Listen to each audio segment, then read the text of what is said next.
This is History Myths and Myth Conceptions. And today's myth is 300 Spartans.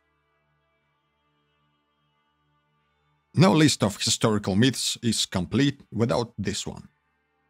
So here we go again. You know the story. Battle of Thermopylae. King Leonidas and his Spartans defend the narrow pass against the Persian army. There are 300 Spartans, and in the end, almost all of them die in one of the most heroic battles in history. Now, obviously, we don't know for sure how many Hellenes were at Thermopylae, but we have estimates of the ancient historians. Two of our main sources are: first, Herodotus, who lived in the 5th century BC. It is believed that his histories were written something like 50 years after the Battle of Thermopylae. Second, Diodorus Siculus, who lived in the 1st century BC, a Sicilian Greek who wrote his Bibliotheca Historica, something like 4 centuries after the battle. The estimates of both our historians are, give or take, pretty much the same.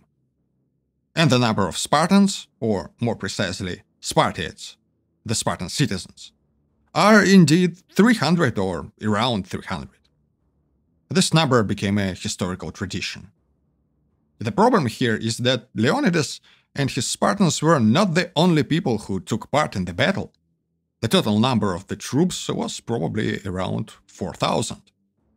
So let's proceed to the quotes. Nothing is better than reading the source material.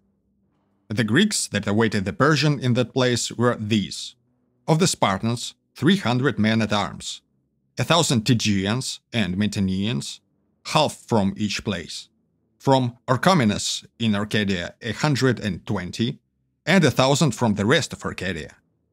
Besides these Arcadians, 400 from Corinth, 200 from Phyllis, and 80 Mycenaeans. These were they who had come from Peloponnesus, from Boeotia, 700 Thespians, and 400 Thebans. And now Diodorus. There were then of the Lacedaemonians 1,000, and with them 300 Spartiates, while the rest of the Greeks who were dispatched with them to Thermopylae were 3,000. Leonidas, then, with 4,000 soldiers, advanced to Thermopylae. On the third day of battle, Leonidas and his allies found out that they had been encircled. The Spartans decided to stay and die on the battlefield, and told the allies to leave. Some of them did leave, and some of them stayed. Herodotus. So those of the allies who were bidden to go went their ways in obedience to Leonidas, and the Thespians and Thebans alone stayed by the Lacedaemonians. The Thebes indeed against their will and desire, and kept there by Leonidas as hostages. But the Thespians remained with great goodwill. They refused to depart and leave Leonidas and his comrades, but remained there and died with him.